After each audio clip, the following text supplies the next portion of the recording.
Halo Sobat FIP Undiksa, salam harmoni. Kembali lagi bersama saya, Dwi Tayani, selaku host di sini. Perkenalkan, saya adalah mahasiswa semester 4, Prodi Teknologi Pendidikan, Fakultas Ilmu Pendidikan, Universitas Pendidikan Ganesha. Di sini saya tidak sendiri, saya ditemani oleh Kak Anggun dari Fakultas Bahasa dan Seni Undiksa. Kak Anggun? Oke, makasih atas waktunya. Halo semua, perkenalkan aku Luput Anggun Cahyani, biasa dipanggil Anggun, semester 4 dari Fakultas Bahasa dan Seni, prodi aku S1 Pendidikan Bahasa Inggris. Salam kenal. Oke, Kak Anggun gimana nih kabarnya? Baik, Astangkara, kamu gimana kabarnya? Baik juga dong. Oke, sebelumnya saya ingin mengucapkan terima kasih kepada Kak Anggun karena telah menyempatkan datang pada podcast kali ini.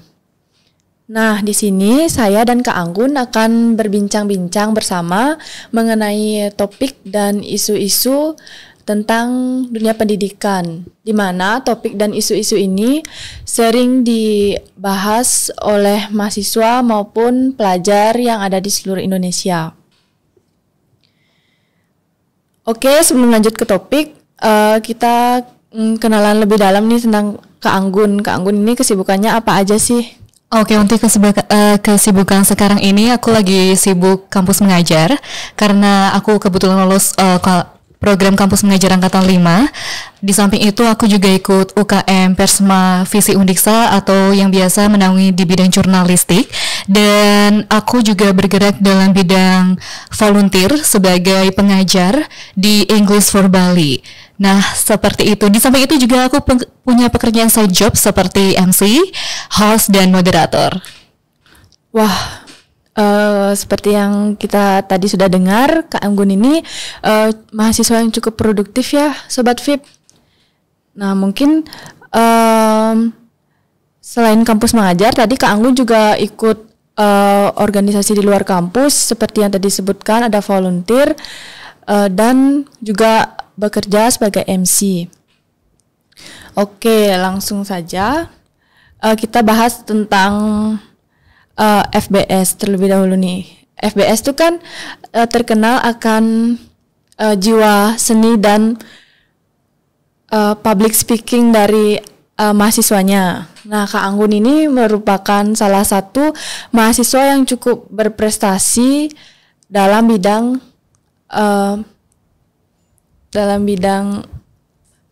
public speaking. Nah, karena Kak Anggun ini seperti yang sudah kita tahu sebelumnya, kalau Kak Anggun tadi sudah terjun langsung ke dunia MC.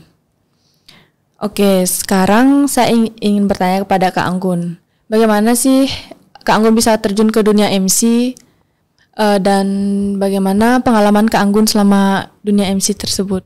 Oke, untuk pengalaman pertama itu waktu SMK. Di sana aku menggantikan kakak kelas aku karena sakit atau ikut lomba yang lainnya. Nah, karena direkomendasikan oleh teman sekelas dan juga guru-guru, aku mulai untuk mencoba waktu itu MC untuk graduation di SMK Negeri 1 Singaraja. By the way, aku adalah mahasiswa yang dulunya sekolah di SMK Negeri 1 Singaraja. Setelah itu aku ikut lomba Pewara Bahasa Bali, membaca Orti Bali, dan Astangkara mendapatkan juara 2, walaupun persiapannya itu cuma 2 minggu atau 3 minggu, tapi akhirnya bisa meraih juara 2. Dan setelah itu aku memutuskan untuk mendalami bidang ini karena aku juga tertarik dan juga dukungan dari orang-orang sekitar seperti teman, keluarga, dan juga guru-guru waktu itu. Nah, long short story, di dunia perkuliahan ini aku dipertemukan dengan bidang PIC atau Person in Charge, di mana Person in Charge ini dinaungi oleh HMJ Bahasa Asing di sana, dan aku adalah anggota aktif di sana. Dari sana aku belajar bagaimana menjadi moderator yang baik, pewara, MC, host, dan lain sebagainya. Nah, dari sana dipakai untuk acara-acara event kampus, acara fakultas maupun HMJ. Nah, pencapaian terbesar aku itu waktu magang di SMK Negeri 1 Singaraja. Aku magang di Kantor Pelayanan Perbendaharaan Negara Singaraja, KPPN Singaraja. Nah, kepala kantornya mempercayakan event besar di Gedung Keuangan Negara untuk aku menjadi pewaranya. Nah, itu adalah pengalaman terbesar aku selama meniti karir sebagai MC, seperti itu. Oh, ternyata Kak Anggun pengalaman menjadi MC-nya tidak terduga-duga ya. Iya. Dari awalnya disuruh menggantikan kakak kelas dan bisa menjadi MC di lembaga keuangan.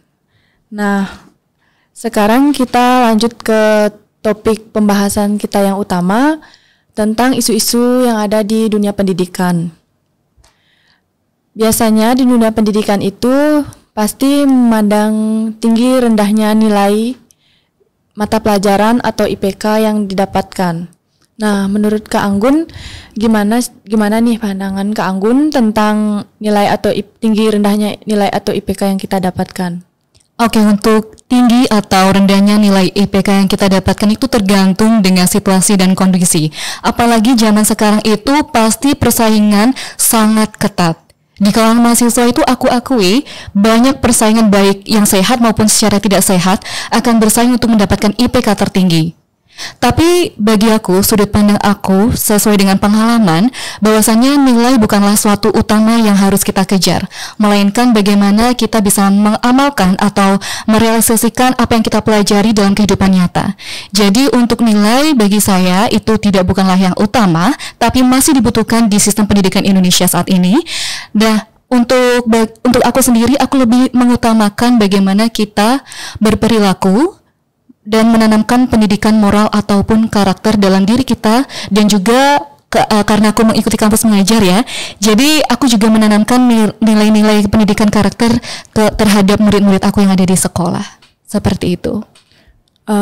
Baik, kalau menurut aku nih tentang nilai tinggi rendahnya nilai itu menurut aku sih penting nggak penting, yaitu bergantung pada dosen atau gurunya, karena di masa sekolah aku mendapatkan nilai yang cukup tinggi, namun aku rasa kemampuanku itu tidak sesuai dengan nilai yang aku dapatkan. Sedangkan di kuliah itu sudah sesuai, karena di kuliah itu ada transparansi nilai yang dikasih oleh dosen. Nah, ada juga nih dosen yang tidak mengasih transparansi nilai, namun itu bisa menjadi bahan evaluasi untuk para dosen nanti ke depannya agar bisa memberikan transparansi nilai kepada mahasiswanya, agar mahasiswanya dapat mengukur kemampuan dari mata pelajaran yang mata kuliah. Oke. Kan Kak Anggun mengikuti kampus mengajar nih. Nah, Kak Anggun pasti sudah pernah mengajar. Gimana penilaian Kak Anggun terhadap siswa-siswa yang Kak Anggun ajar? Gimana tekniknya yang Kak Anggun bisa terapkan mungkin kepada mereka? Oke, baik. Pertanyaan bagus ya. Sejujurnya, honestly, untuk mengajar siswa SD itu sangat-sangatlah susah minta ampun. Karena mereka masih dalam fase bermain, kepo terhadap sesuatu yang belum mereka ketahui secara sempurna. Jadi untuk aku yang mendapatkan tugas di SD 2 Pakisan, itu jauh banget, di gunung tempatnya ya, deket Kintamani. Jadi untuk 1 jam perjalanan ke sana nyampe sekolah, antusias siswa itu sangat-sangatlah besar. Namun ketika sudah memasuki kelas untuk memulai pembelajaran, mereka lebih intens untuk melakukan permainan, game, ice breaking. Jadi kebanyakan waktu pertama saya memasuki kelas itu saya akan menyesuaikan apa yang mereka mau, apa yang mereka ingin pelajari. Pasti yang pertama saya tanya, kalian mau apa? Kalian mau belajar apa? Kalian mau bermain? Ayo bermain. Tapi saya akan membuat perjanjian kontrak. Nah, perjanjian kontrak ini saya akan beritahu atau informasikan sebelum kelas dimulai. Jadi, misalkan nih, anak-anak pengen banget bermain. Jadi, perjanjiannya seperti ini. Kalau kalian ingin bermain, kita akan belajar terlebih dahulu selama 10 menit aja deh. 10 menit. Setelah itu, siapa siswa yang sudah selesai mengerjakan tugas yang saya beri, maka siswa itu boleh bermain sepuasnya, baik di dalam kelas maupun di luar kelas. Ketika di dalam kelas, siswa itu boleh bermain asalkan tidak mengganggu siswa lainnya yang sedang mengerjakan tugas. Seperti itu. Nah, untuk kelas 5. Kelas 5 di sekolah penugas saya itu sangat favorit ya. Terlebih lagi di kelas 5 itu banyak siswa yang belum bisa membaca, menulis, dan berhitung. Kalistungnya sangat kurang. Sedangkan di program kampus mengajar itu mengedepankan dan mengutamakan bagaimana kita meningkatkan kemampuan literasi dan numerasi siswa. Jadi itu adalah PR terbesar kami dan saya khususnya untuk bisa mengurangi atau mereduce siswa yang belum bisa membaca, menulis, dan berhitung. Jadi untuk pemfokusan itu kita akan bagi di kelas 5 siapa yang bisa baca, menulis akan berada di kelompok 1 dan 2. Nah, untuk siswa yang belum bisa berhitung, membaca, dan menulis akan kami bawa ke tempat khusus yaitu di basecamp kami di sekolah untuk diajari terlebih dahulu basic-basicnya. Karena for your information bahwasannya untuk pendidikan sekarang apalagi di SD itu guru tidak boleh tidak meluluskan siswa atau tidak menaikkan siswa. Semua harus diluluskan, semua harus dinaikkan. Entah itu siswanya slow learner atau fast learner dalam kategori bodoh ataupun pintar, mereka harus tetap dinaikkan. Nah, itulah PR yang sangat besar. Apalagi mereka sama sekali tidak bisa mengenal, apalagi mereka sama sekali belum mengenal huruf. Mungkin itu akibat dari pandemi kemarin selama 2 tahun, apalagi di sekolah itu berada di desa terpencil, otomatis orang-orang tuanya itu hanya berfokus kepada mencari uang untuk menghidupi keluarganya dan memilih untuk membiarkan anak mereka belajar sendiri ataupun bermain. Oke, seperti itu, Duita. Oke, ternyata sekarang di SD sudah berbeda ya teknik penilaiannya semenjak ada kampus mengajar ini. Nah, saya juga belajar tentang penilaian ini dan emang kurikulum dari tahun ke tahun itu berubah. Yang dari awalnya kurikulum 2013, mungkin sekarang yang Kak Anggun ajarkan itu menggunakan kurikulum Merdeka. Jadi ada teknik penilaian yang tertentu yang tidak membolehkan guru atau pendidik untuk tidak meninggalkan siswa pada jenjang kelas tertentu. Oke, kita lanjut ke topik kedua yaitu tentang tugas. Nah, kita seperti yang kita ketahui itu tugas itu kan adalah suatu kewajiban dari seorang pelajar dan mahasiswa. Pasti tugas itu selalu didapatkan, namun tugas yang kita dapatkan pada masa SMA dan masa kuliah itu pasti berbeda jauh. Entah itu jumlah kapasitasnya ataupun tingkat kesulitannya. Nah, jadi di sini pasti banyak nih teman-teman yang susah memanajemen tugasnya dengan baik karena mengikuti organisasi atau bekerja sehingga tugas yang banyak dengan deadline yang sangat dekat itu pasti sangat susah sehingga banyak yang memilih untuk mencari jalan lain seperti joki tugas. Nah, joki tugas ini menurut Kak Anggun gimana sih adanya joki tugas ini? Oke, untuk joki tugas sendiri itu keberadaannya sangat meresahkan ya. Apalagi dengan promo-promo yang ditawarkan, pasti menggiurkan dan membuat kita untuk oke, aku mau joki tugas deh. Lebih baik ke organisasi ini, fokus kepanitiaan, fokus main-main mungkin, fokus males-malesan bisa jadi ya. Tapi again, kita adalah mahasiswa yang tugasnya menuntut ilmu, mencari ilmu sebanyak-banyaknya, mencari relasi, boleh, berorganisasi apalagi boleh tentunya. Tapi ingat lagi bahwasannya mahasiswa itu kewajiban utamanya adalah belajar. Nah, untuk mengerjakan tugas itu kan termasuk dalam belajar. Di dalam mengerjakan tugas terdapat proses bagaimana kita mencari informasi, mengolah informasi, dan membuat informasi itu sesuai dengan pikiran kita. 100% yang diharapkan jawaban yang kita hasilkan untuk membuat tugas itu adalah pemikiran kita, bukan copy paste atau menciplak teman. Seperti itu. Nah, untuk joki tugas sendiri menurut aku pribadi janganlah pakai joki tugas ya, apalagi kita masih muda, generasi muda apalagi. ujian hanya sebatas tugas, jangan dipakai untuk sebuah halangan untuk berkembang. Apalagi tugas itu kan ya bisa dikerjakan secara berkelompok, mungkin kalau berkelompok dan juga individu ya. Apalagi kalau berkelompok kan seneng banget tuh mengerjakan tugas bareng-bareng kelompok. Jadi jangan pakai joki tugas ya teman-teman. Ya, benar sekali kata Kak Anggun. Karena joki tugas itu selain kita bayar, dia juga diuntungkan lebih banyak sih menurut aku. Karena dia mendapat uang, dia mendapat ilmu, sedangkan kita keluar uang, keluar ilmu jika kita memakai joki tugas. Mohon maaf, bukan keluar ilmu. Kita tidak mendapatkan ilmunya, maksud saya. Iya, benar. Nah, selain bahas tugas-tugas dan joki tugas, di sini saya ingin bertanya ke Kak Anggun. Pernah nggak sih Kak Anggun kesulitan mengerjakan tugas-tugas yang diberikan oleh dosen? Pastinya ya, saya kan manusia biasa, pasti mengalami kesulitan.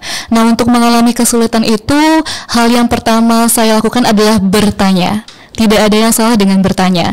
Kalau ada kata pepatah mengatakan malu bertanya, sesat di jalan. Itu sangat-sangat relate dengan kehidupan kita dan khususnya kehidupan saya, di mana ketika saya mengalami kesulitan untuk menyelesaikan tugas, hal yang pertama adalah bertanya kepada teman pastinya. Nah, jika teman itu juga aku juga nggak tahu tugasnya apa, kan gitu, sering kita mengalami seperti itu.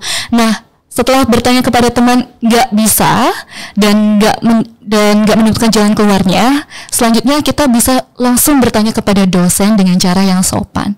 Pasti setelah bertanya langsung buat tugasnya, jangan ditunda-tunda. Pasti di sini mahasiswa kebanyakannya malas dan mager untuk mengerjakan tugas sehingga menumpuk. Jadi seperti itu, Dita.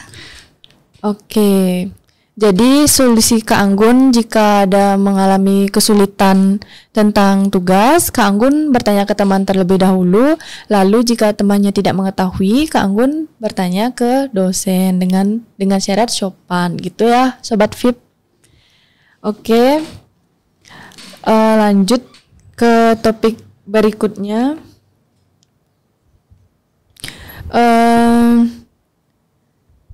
Ada topik yang sangat menarik nih menurut saya, salah jurusan. Sobat VIP, ada yang ngerasa salah jurusan nggak? Nah, yang sering ngerasa salah jurusan itu pasti kurang informasi sebelum memilih sebuah jurusan, atau mereka dipaksa oleh orang tua untuk mengikuti jurusan tersebut.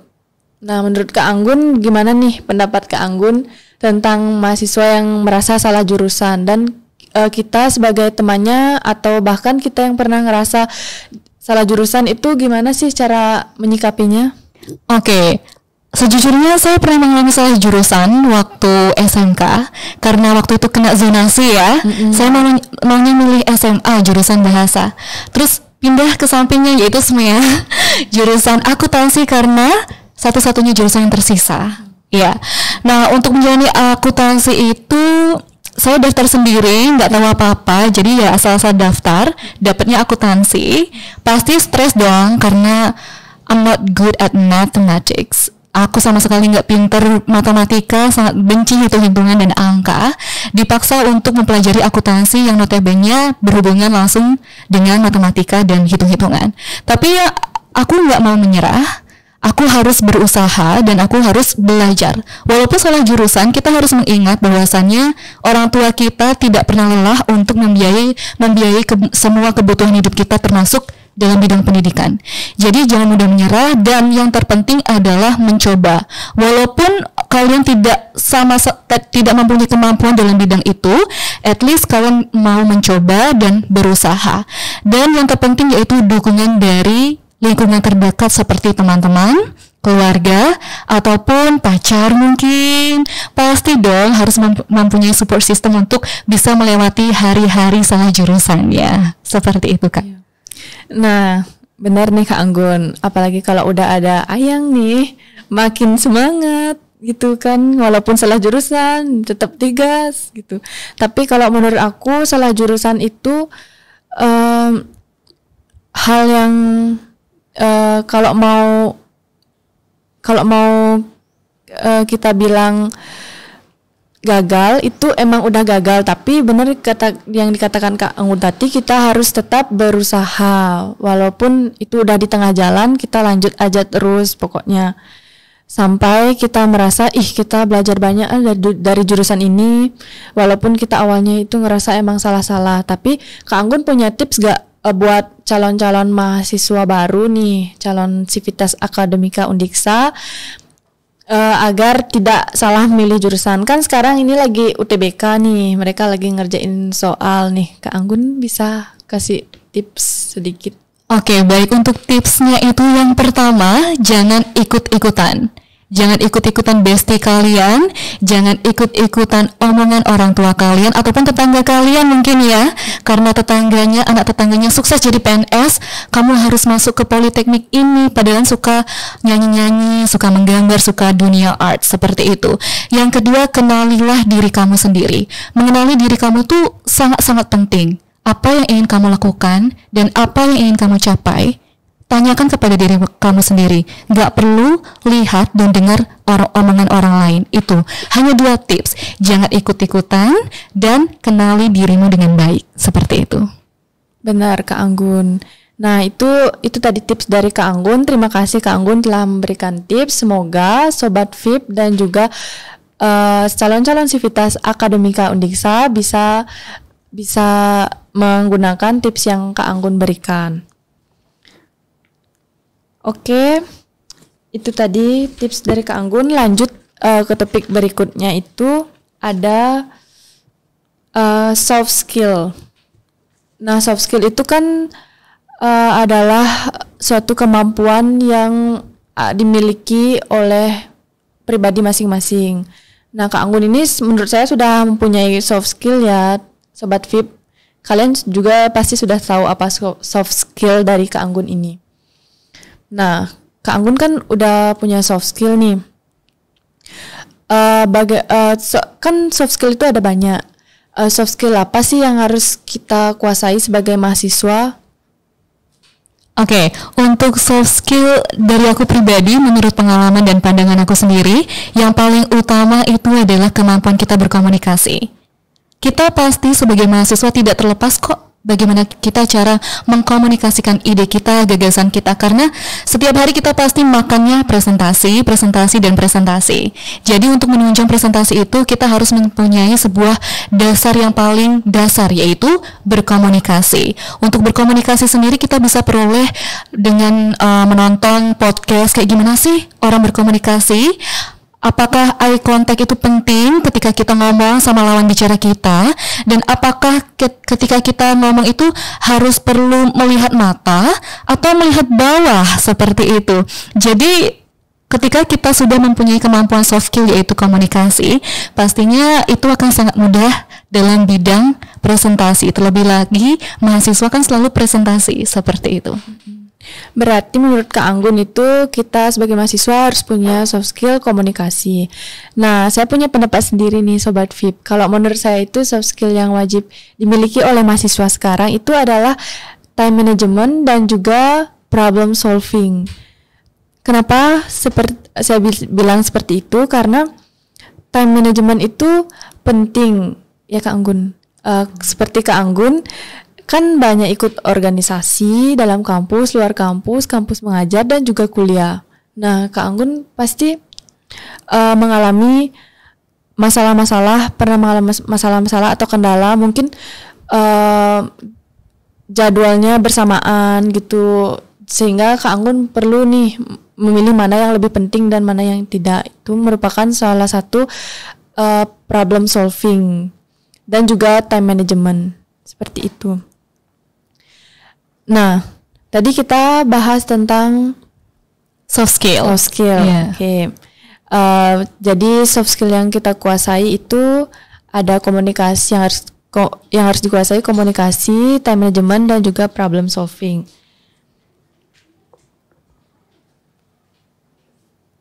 Nah, lanjut Mungkin Kak Anggun kan tadi ada komunikasi, punya soft skill komunikasi. Mungkin Kak Anggun bisa sedikit menampilkan bagaimana Kak Anggun kalau sedang MC gitu kepada Sobat VIP. Sobat VIP mungkin ingin tahu Kak Anggun seperti apa kalau sedang menge-MC. Waduh, mau nih. Kira-kira kamu mau MC yang kayak gimana? Di acara apa? Yang di acara mungkin wisuda ya, biar Sobat VIP yang masih skripsian makin semangat nih buat skripsi. Oh, oke. Nah, untuk itu berarti pewara ya, pewara wisuda. Boleh. Oke, aku contohin ya. Oke.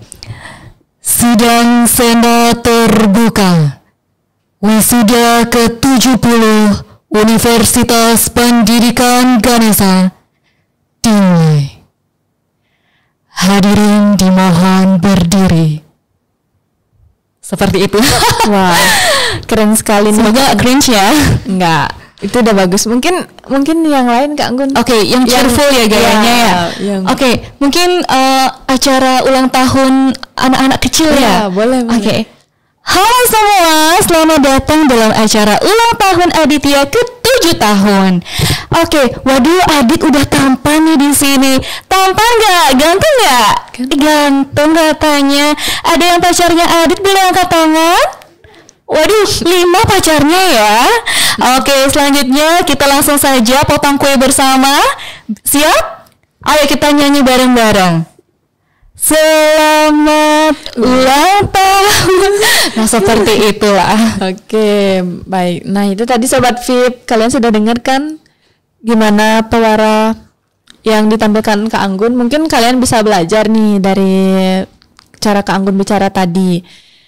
Kita bahas tentang organisasi ya Kak Anggun, karena tadi kita habis soft skill. Mungkin ini berkaitan sedikit tentang soft skill.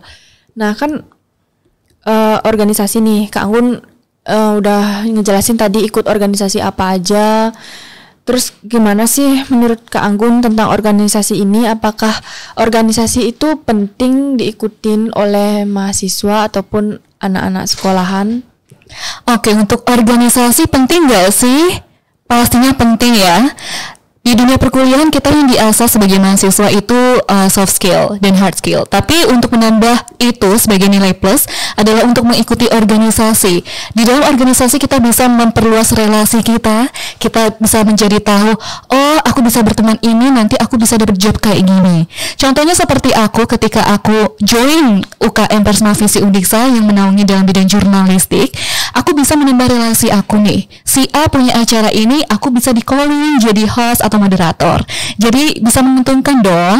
Nah, terlebih lagi di dalam organisasi kita juga menambah pengalaman yang penting. Ya, pengalaman. Dalam pengalaman itu kita bisa belajar melatih kesabaran kita, karena pasti di kepanitiaan kita harus sabar dan bekerja sama antar tim. Jadi organisasi itu penting? Ya penting pastinya. Oke, kalau menurut Kak Anggun organisasi itu penting. Nah, kalau menurut aku juga kan ikut organisasi nih, sama seperti Kak Anggun, ikut UKM dan juga pernah ikut HMJ. Kalau menurut aku sih itu penting ya. Ada pentingnya, ada nggak pentingnya. Pentingnya itu ketika kita mendapatkan sebuah pengalaman baru, teman-teman baru, itu juga sebagai relasi untuk kita agar dapat menguntungkan kita, seperti yang Kak Anggun katakan tadi. Nah, yang nggak pentingnya ini yang saya dapatkan itu lebih banyak ternyata dari pentingnya.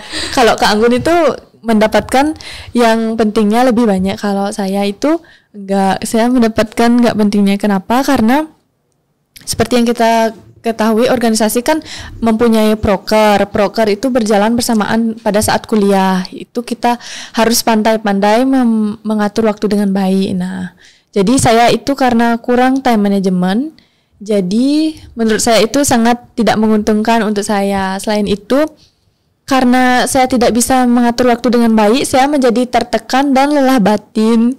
Sehingga saya sering nangis dibuat oleh organisasi.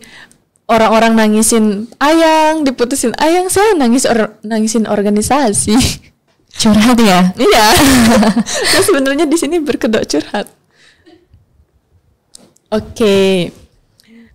Itu menurut saya kalau nggak pentingnya. Nah, kalau Kak Anggun sebelum ikut UKM organisasi yang ada di kampus ini dan organisasi lain, semasa sekolah Kak Anggun pernah ikut organisasi juga? Di masa sekolah SD sampai SMK itu saya jadi siswa kupu-kupu ya. Ya seperti mahasiswa kupu-kupu karena saya melihat di lingkungan teman saya juga mereka itu pasif. Jadi saya ikutan pasif. Padahal saya juga pengen berorganisasi, tapi berorganisasi dan menjadi aktif itu juga dipengaruhi oleh faktor lingkungan, pertemanan. Terlebih lagi kalau misalkan teman-teman kita juga pasif, kita bakal ikutan pasif. Ketika kita berada di lingkup pertemanan yang aktif, mengejar organisasi, ikut OSIS, ikut kepramukaan, dan lain sebagainya, otomatis kita akan terpengaruh. Sayangnya waktu itu saya berada di lingkungan pertemanan yang pasif, belajar ya belajar aja di kelas, pinter di kelas gitu. Jadi saran saya ya pilih pertemanan yang menguntungkan kalian sebanyak-banyaknya. Wah, bener nih dikatain Kak Anggun. Soalnya saya juga dulu nggak ikut organisasi kampus waktu SMA dan baru ikut mau tahu-tahu organisasi itu gara-gara teman. Wah, semua pada ikut organisasi nih, kok saya nggak ikut gitu kan?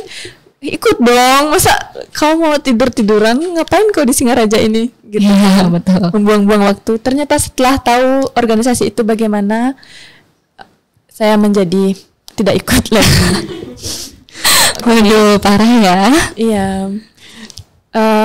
Berarti organisasi itu menurut Kak Anggun penting dan sebelumnya Kak Anggun tidak pernah mengikuti organisasi dan sekarang mengikuti organisasi karena lingkungan.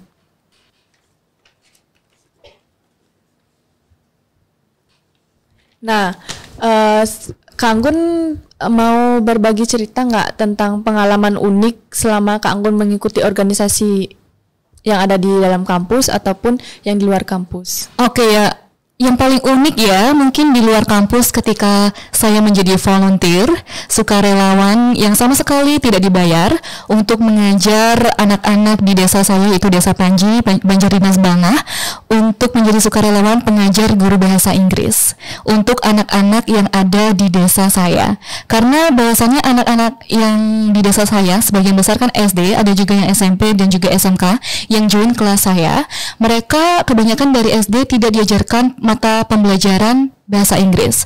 Nah, ketika di sana saya ingin berbagi apa yang saya dapat kepada anak-anak SD terutama.